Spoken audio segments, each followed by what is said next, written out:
శ్రీవారి లడ్డు భక్తులు అత్యంత పవిత్రంగా భావించే తిరుమల లడ్డు నాణ్యత వ్యవహారంపై పెనుదుమారం రేపుతుంది. ఇదంతా వైసీపీ ప్రభుత్వ హయాంలో తిరుమల పవిత్రను దిగదార్చారని టీడీపీ, బీజేపీ, జనసేన నేతలు ఆరోపిస్తుండగా వైసీపీ మాత్రం ఈ ఆరోపణలను అస్సలు ఒప్పుకోవట్లేదు. మేం కాదంటూ ఒకరిపై ఒకరు ఈ విషయంపై మాటల యుద్ధం చేస్తున్నారు. గత ప్రభుత్వ హయాంలో తిరుమల లడ్డూల్లో జంతువులకు ఉపయోగించారంటూ ఏపీ సీఎం చంద్రబాబు నాయుడు 2 రోజుల క్రితమే ఆరోపించారు. దీనికి సంబంధించిన ల్యాబ్ రిపోర్ట్లను కూడా తెలుగుదేశం పార్టీ మీడియాకు విడుదల చేసింది. అసలు ఆ రిపోర్టులో నిజాలెంత? నిజానికి తిరుమల లడ్డులో జంతువులకు కలుస్తుందా? ఇది వైసీపీ చేసిన కుట్ర లేదా చంద్రబాబు నాయుడు ఆడే నాటకమా? ప్రతిదీ ఈ వీడియోలో డీటెయిల్గా తెలుసుకుందాం. వీడియోలోకి వెళ్లే ముందు చిన్న రిక్వెస్ట్, ఈ వీడియోని లైక్ చేసి ఇప్పటివరకు మన ఛానల్ని సబ్స్క్రైబ్ చేసుకోకపోతే సబ్స్క్రైబ్ చేసుకోండి. అసలు మొదట ఈ విషయం ఎలా బయటకు వచ్చిందో తెలుసుకుందాం. చాలా రోజుల నుంచి తిరుమల తిరుపతి దేవస్థానానికి వెళ్తున్న భక్తులు లడ్డు నాణ్యతపై ఫిర్యాదులు ఇస్తున్నారు. ఆ ఫిర్యాదులు చివరికి ఈవో శ్యామలరావు వరకు వెళ్ళాయి. దానికి ఆయన స్పందించి శ్రీవారి లడ్డు నాణ్యతపై ఫిర్యాదులు వస్తున్న నేపథ్యంలో ల్యాబ్ టెస్టులు నిర్వహించారు. అయితే ఆ ల్యాబ్ టెస్టులో తెలిసిన విషయాలే రచ్చకు కారణమవుతున్నాయి. నాసిరకం నెయ్యి కారణంగా లడ్డు ప్రసాదం నాణ్యత లోపించిందని ఈవో స్పష్టం చేశారు. నిజానికి మనం గమనిస్తే ఒక 5 years బ్యాక్ అయితే తిరుమల తిరుపతి లడ్డు యొక్క క్వాలిటీ చాలా బాగుండేది. ఎంతలా అంటే తిరుమల తిరుపతి లడ్డు తింటే చాలు ఈ జీవితానికి అనుకునేవారు. అలాంటిది లాస్ట్ 3-4 years నుంచి లడ్డు క్వాలిటీ చాలా అంటే చాలా తగ్గింది. ఇది నా పర్సనల్ ఒపీనియనే కాదు, చాలామంది చాలాసార్లు దీని గురించి మాట్లాడారు కూడా. అయితే అప్పుడున్న వైసీపీ ప్రభుత్వం వాటిని అంత పట్టించుకోలేదు. కానీ ఇప్పుడున్న టీడీపీ ప్రభుత్వం భక్తుల కంప్లైంట్లకు స్పందిస్తూ లడ్డు క్వాలిటీ తెలుసుకోవడానికి గుజరాత్లోని ఎన్డీడీబీ ల్యాబ్కు లడ్డు శాంపిల్స్ టెస్ట్ కోసం పంపారు.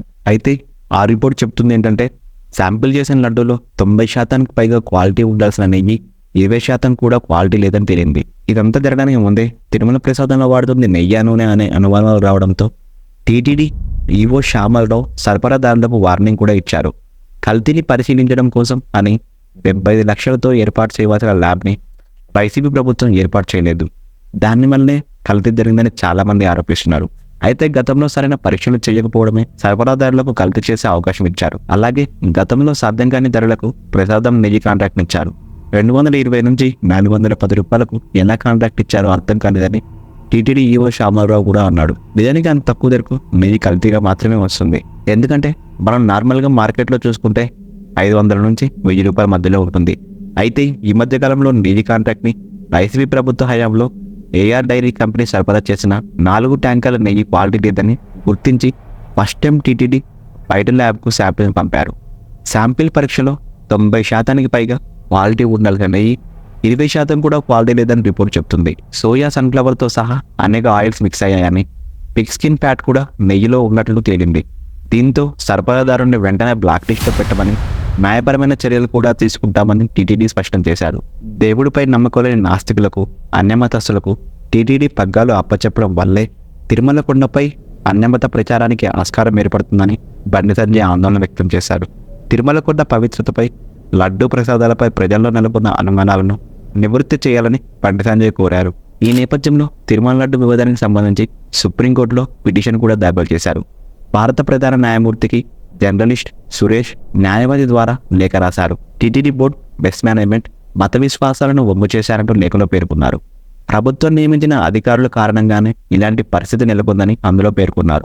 ఆలయ పవిత్రత, మత విశ్వాసాలు, సాంప్రదాయాలపై అవగాహన కలిగిన వారి చేతికే ఆలయ నిర్వహణ బాధ్యతలు అప్పగించాలని పిటిషన్లో కోరారు. ఈ వ్యవహారంలో తక్షణమే సుప్రీంకోర్టు జోక్యం చేసుకుని తగిన ఆధారాలు జారీ చేయాలని పిటిషనర్ ఆ లేఖలో విజ్ఞప్తి చేశారు. ఇదంతా ఇలా ఉంటే తమ ప్రభుత్వ హయాంలో తిరుమల లడ్డూలో జంతువులకు వాడారని ఆరోపణలను వైసీపీ తీసిపుచ్చింది.